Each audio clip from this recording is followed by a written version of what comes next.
Hey, welcome to Two Dads, Six Daughters. It's our weekly show. Myself, we being Tony Scott, and that, of course, is my dude, Mark Clark. What's up, man? What's up, hombre? Man, nothing, man. Everything's good. How the girls? Man, the girls are great. Everything, family's banging, man. The grades looking good. Yeah. No real drama, So Mhm. I can't complain, man. I heard that. How about you, man? How those geniuses you got? Everything is good. Maria scored some kind of ACT eighth grade thing, and out of 25, she scored a 24. Okay. And she's going on a college visit tomorrow to Wash U. Whoa.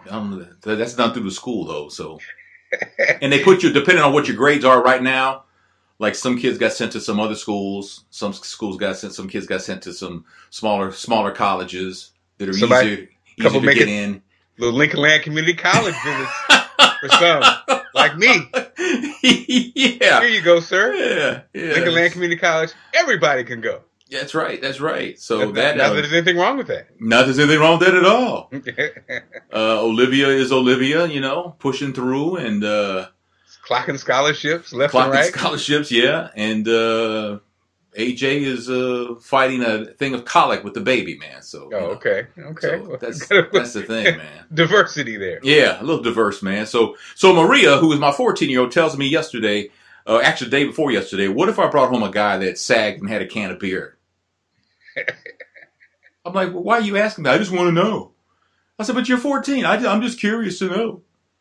I said, well, I think I'd be mad at you. Okay, all right. I'd be disappointed in you because apparently you're not aiming high enough.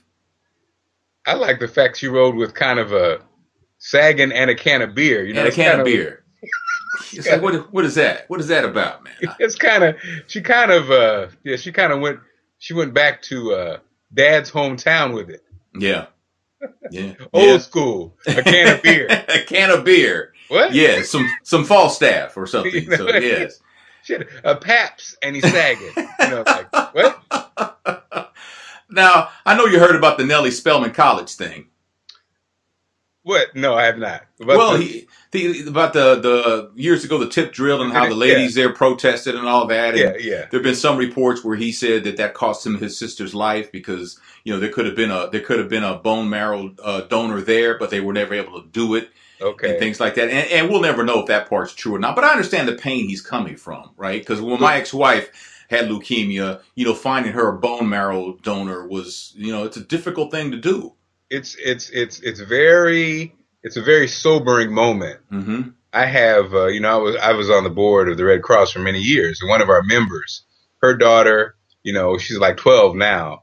But like you said, it's one thing to talk about it, but when you have to do it for real to be about it. Mm-hmm. So her church, she said she did a blood drive, a marrow drive / blood drive at her church for her daughter that she grew up in the church. Mm-hmm. It was like 4 people, dude.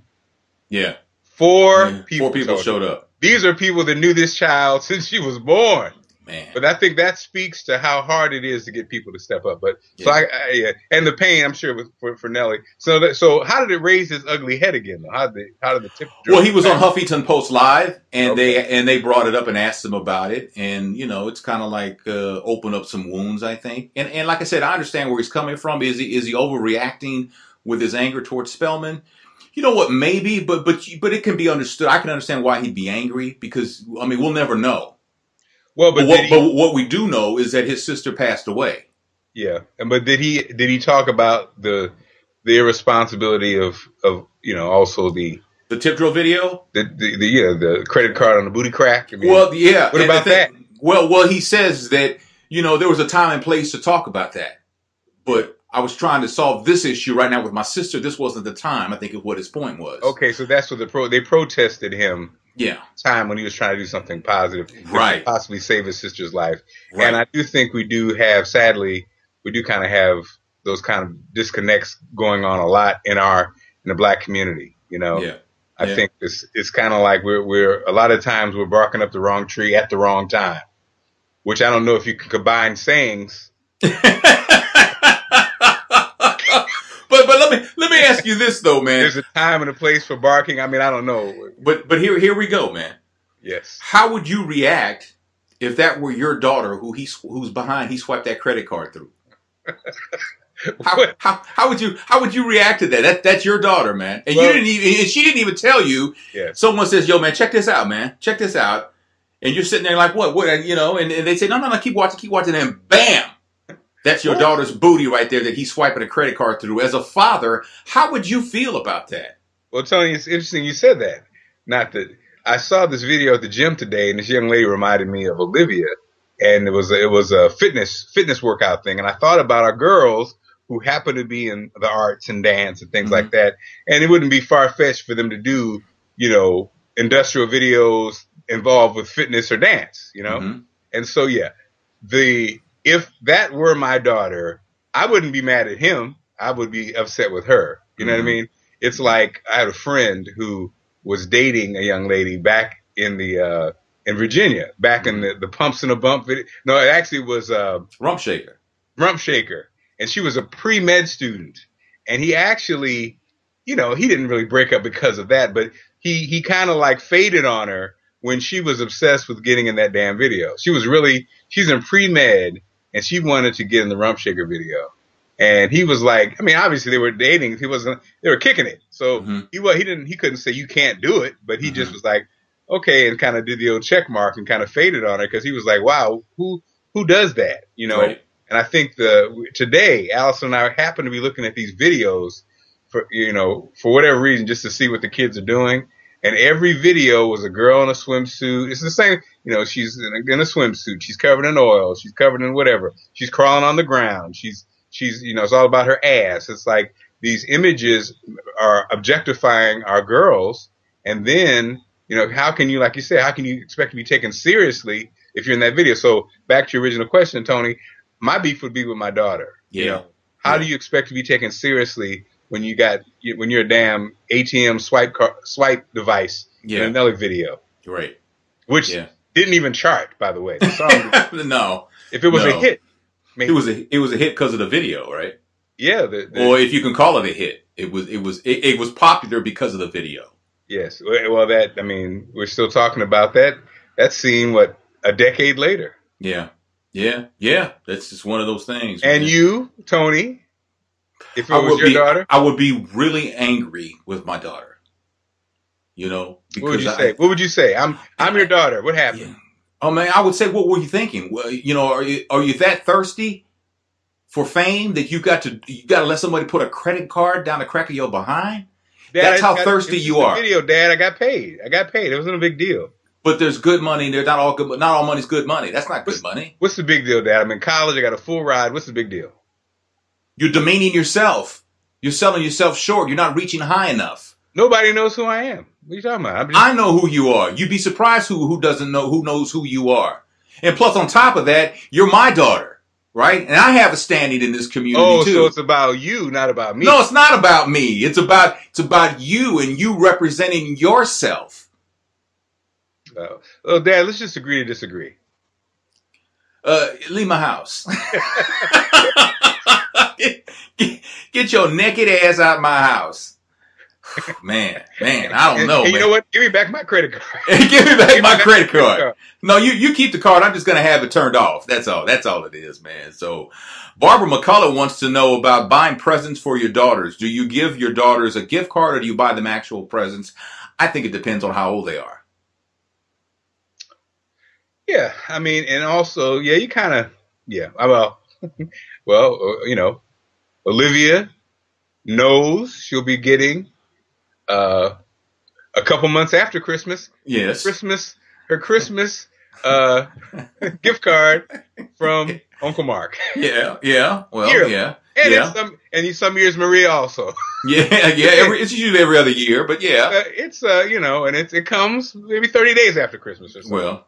But, I think that, to be honest, nowadays, I was thinking about that, like, the rules. Social media, I think, has changed the rules in a lot of ways, in that I know it used to be kind of gauche to give a gift card or give money or whatever. But I think nowadays it's kind of like that freedom that comes with it. I think, I think it's not as, I don't think people frown as much as they used to. I think it's more of a bad idea to give money to your spouse.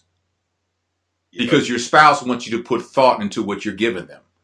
The kids, Depending on the situation. I think little kids, like your youngest, she probably still enjoys opening presents. Yeah. Whereas like Sydney, who's soon to be 13, is probably almost at that point where a gift card is still pretty cool. You know, Yeah. gift I cards are like pretty shopping. cool. In fact, they all like shopping. My Yeah. baby is the one who saves the most. Yeah, good for her. So she would be the one who would save it and then lord it over her sisters. Yeah, I got $300, that kind of thing. Val wants to know about choosing schools that are best for your children. She's talking about colleges. Mm-hmm. Best for your children, not what the parents want. How do you handle that? I say this because I recently went through this with Olivia, and the whole time Olivia was trying to decide what school she wanted to go to, and she would ask us, which school do you want me to go to? I would tell her it doesn't matter to me. You know, the most important thing to me was I wanted her to be excited about opening up this chapter of her life, her college years. I wanted her to be excited. I didn't want her to go to a school that I wanted her to go to. I mean, she looked at schools in Chicago, and I have to be real honest with you, I wasn't very happy about that because Chicago, as we all know, is in the news for what? They done lost their damn mind. Mm-hmm. I'm just keeping it real. That's the reputation that it has, right? And people were saying, well, the school's downtown. It's near the Magnificent Mile, and they really police presence is there. That didn't work for me. Okay, but I didn't say anything. I never told her. That's where Tony. Guess what? You live in St. Louis. Okay. The world's deadliest city. So yeah. Well, and then she talked about the University of Houston, which was fine, but it was so far away. But I didn't say anything because I wanted her to pick the school she wanted to go to. And at the end of the day, she chose a school that's like 14 miles from the house. Yeah. So I would say that you got to let them choose. I don't think you should steer them one particular way or the other. That's just me. Well, we have Allison would love, and we start to indoctrinate the kids for Hampton. Mm-hmm. Allison's by the way, Allison inducted into the Hampton Hall of Fame. Well, very good. If you go to Hampton, you can go to the communication department and see her lovely bust there, her face. Okay. Why did you just put her boobs up there? What is that about? Look at these. But I think So yes, we would love for them to go to Hampton, even if it's just undergrad. But again, I think they have to. One of the things that's important, I believe, like you said, Tony, when you're opening up the next chapter, is they have to start taking like some personal responsibility. They're not doing it for us. They're doing it for them. I think it's important, even before college, to really start getting your kids to understand that. I think sometimes parents, what we do is we do the old Jedi mind trick. We boss them around, making all their decisions. And then when they get to a certain age, you're like, why are you looking at me for? Because you just bounced me around my whole life. I haven't made any decisions. That's a great point, man. That's a great point. And then, and I think that's used to be one of my pet peeves in driving in a car with somebody. You don't know the way. They're telling you every turn. Mm-hmm. Turn right, turn left, turn right, turn left. Then you look at them for that last piece of advice. You go, don't you know how to get there? What?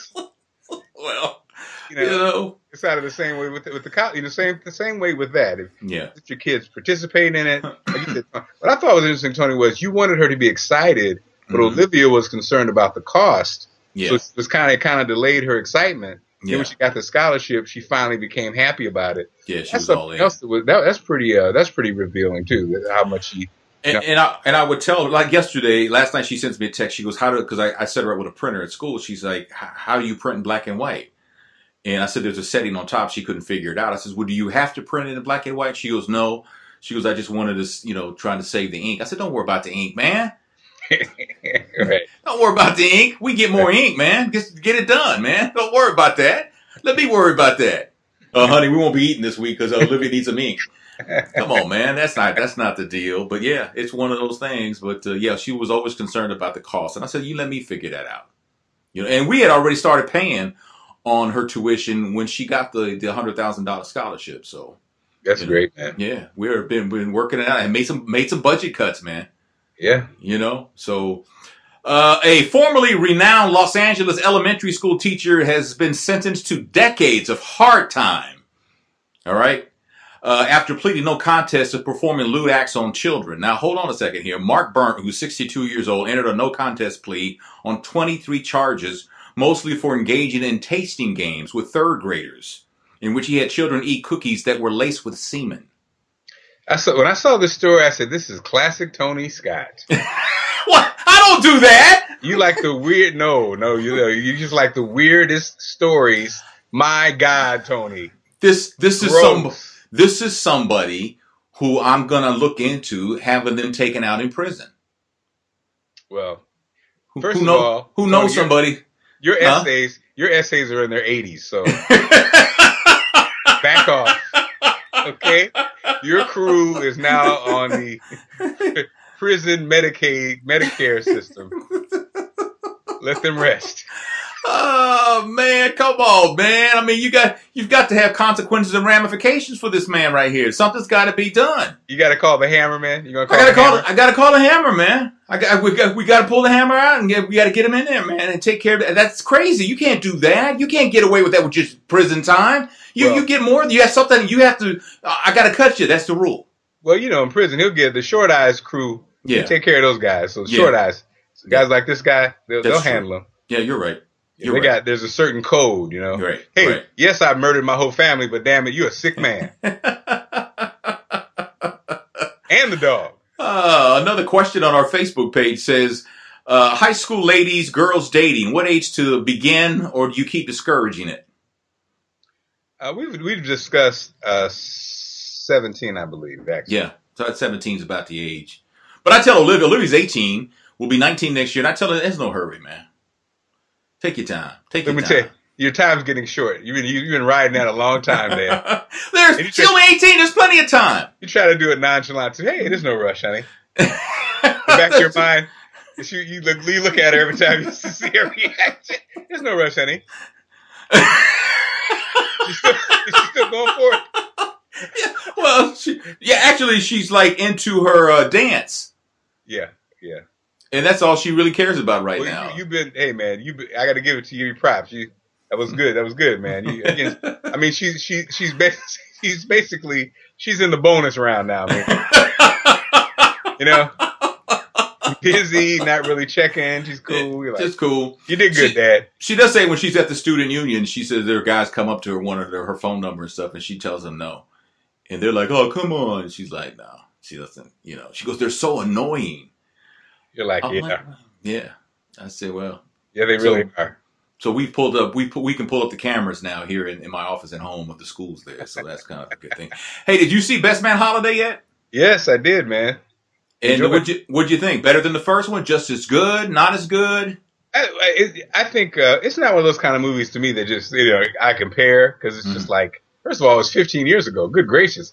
But the fact that the actors look great, it was feel good kind of thing. And don't you just hate Morris Chestnut? Oh man, yeah. I was thinking about this. So for the movie, he had to get ripped up. Yeah. And it's just like he's like 42 years old, man. He's playing he's playing in the NFL, and so yeah, man. All those guys are great.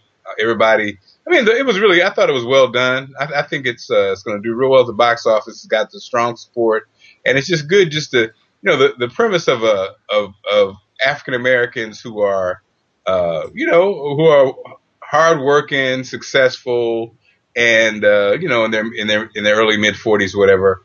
Just it was cool. I think it was very relatable for people like us, blacks and Hispanics, who are basically that same prototype. You just don't there was no the gang violence or no drugs, as far as maybe some weed, but there's no the same hood scenario that happens in every movie. Right. The drama was drama that everybody has, not just specific to black folks. I liked it. Okay. Because, USA Today caught some heat because in their headline it says Holiday nearly beat Thor as race-themed film soar. That was the original headline on Twitter, and then it got deleted, but people were calling them out for that. Yeah. And then they put then they changed it to Holiday nearly beats Thor as ethnically diverse film soar. I thought we were past that point. Yeah, do you have to say that? I mean, is that necessary? You said as ethnically diverse films soar? Yeah. I mean, I don't think you have to. you don't have to put it in that category. I think now, again, in their defense, they would say we were trying to point out. Now, you know what? And it is race is such a problem that if you bring it up, then you're going to probably get smashed. So it's almost like on one hand, that is that's a valid point because I think people are surprised at the success that these movies that I think used to be labeled as black movies are having, you know. But when you say that, it's almost like you get fired on. So it's a no-win, really, you know. Mm-hmm. Mm-hmm. But it is interesting. I mean, like, you know, the 12 Years a Slave and the different movies that focus on a topic that happens to be focused on African Americans, they've had, you know, overwhelming success. And the success obviously is not just black folks going to the movie, white people are going. So for the first time, possibly, you have this, and if you bring it up, but again, I don't think there's enough diversity and there's not enough conversations to do it. So that's why it ends up getting kind of like fired on because either, you know, like I say, it's not phrased right or it's brought, you know, the intention was maybe, let's say, positive, but they didn't consult anybody because nobody's there in their company to say, hey, what's the best way for us to tackle this thing? Right. And, you know, because there's no diversity in the editorial office usually. No. And see, that's where the problem lies. If you don't have diversity in editorial office, then you only have one point of view. Yeah. And so you should go out of your way to make it as diverse as possible. Exactly. Because that's the voice of your publication. But they don't. They don't do that. But you know what, just like I think, but there's also fallout when, like, you remember that McDonald's commercial, You Better Don't? When you remember that, You Better Don't. It was like and it got controversial. Mm-hmm. And even the Mary J. Blige stuff. I bet you, I'm not sure about this, but I wouldn't be surprised if one of the big African American advertising agencies was actually behind the ad, and they just kind of like it just didn't work. Right. But It's kind of like, backfires, and then people are like, because I know Gannett for many years has had the McDonald's, the urban McDonald commercial contract, and but I think people would just assume that it was a white company that made it. Yeah. Yeah, that's true. We do have an email here, dear guys. If you got, by the way, we answer emails as far as if you got a problem and regarding maybe your daughter, because we're two guys with 6 daughters, you can send it to advice@2dads6daughters.com. Use the number 2, use the number 6. All right, dear guys, my 18-year-old daughter graduates from high school this year. My husband and I set up a college fund when she was a baby. It's got a pretty good amount of money in it now. Well, our daughter announced she has no intention in going to college. She wants the money, though, so she can move to California. She says it's her money. She should be able to do what she wants with it. It's a little over 6 figures. My husband says, no way. I'm willing to compromise and give her half. The other half would stay put away in case she comes back home. What do you think? I'll be real honest with you. I'm kind of with your husband on this because I think there are not many 18-year-olds fresh out of high school who are mature enough to move. I don't know where you guys live, but to move that far away. Let's say that you live in the Midwest. That's a long way. If you live on the East Coast where Mark is, that's twice as far. Mm. So I would tend to agree with your husband because I don't know if she's mature enough. If she's the typical 18-year-old, she's probably not mature enough to be out in California by herself. I don't know that I would even, to be quite honest, let her go. She could always run away. Well, Tony, she's 18. You ain't let her go. Well, I mean, just because you're 18 don't mean that you have the right to do anything through a parent's eyes. Well, but legally you do, though. Legally you do, but if you ain't got no money, how you going to get there? What are you going to do when you get there? Are you going to start turning tricks? What are you going to do? Well, I'm just that's probably the tough number one answer. I would say no. Yeah. I wouldn't give her the money. Well, I'm with you. I'm with you in that I would say it's a college fund. So, I mean, if you decide to go to college, it's there for you, baby. Yeah. If you don't, then it's not there for you. I mean, this was not money set aside for you to go get set up somewhere. Mm-hmm. This was money set aside for you to pursue bettering yourself. Now, the compromise I'll make with her is if you want to go get certified in something or an IT, a school, or if you have a valid something you want to do that's not college, that's on the table. You know what I mean? But it's something that's going to be a career. But if you just want to go to blank city, no. I mean, again, I would be open though for like if you want to get trained, if you want to get trained in something, if it's nursing or like now we're talking about a lot of the trade schools are coming back. I'd do it for a trade school or something like that. But well, that's higher education though. Yeah, so that falls in that category. Yeah. Something that expands, but not just get set up and move somewhere. I mean, you can do that on your own, and I have no problem with you doing that. Save up, and you can do it on your own. Or I might even give you the money to do it. But again, it have to be a game plan. My thing is at that point, you are now negotiating as a grown up. Show me what the plan is, and let's talk. But it's not like I'm just going to give you six figures to go out there and blow that you have no idea what you're doing. That wouldn't make any sense. I'm open. I'm open if, back to what we said before, if the person is ready to take responsibility, say, I don't want to go to college, Dad. I'm open. I'm not. I'm open if you have a game plan. And even if it's like one of those things where you have a business concept or you're thinking about, if you're thinking about doing something, because you look at most entrepreneurs don't go to college. They have an idea that they jump out there with. And so if you're that kind of kid and you've been working on something and you need financing, I'm open to all that, but not just to go live. What if she says, I want to go to college in California? That's okay. But after she has told you, I'm not going to college, I want to go to California, and then you tell her what you just told me, and then she goes, okay, I want to go to college in California. Do you trust her? Do you trust her? Knowing she might just be angling for the money. Well, no, there's no money because I'll just pay for I'll pay the school. Like you guys are putting away for college. It was okay. I'll pay what school we're going to. Okay, great. Accepted. Yeah, I got you. But I'm not giving you the money. The check's not in your name. No, you're not getting. Okay. You're not getting it. Well, throwback. That dog won't hunt. I'm so sorry. Man. We are two dads with 6 daughters each. Mine are 29, 18, and 14. Well, 3 daughters each. What did I say?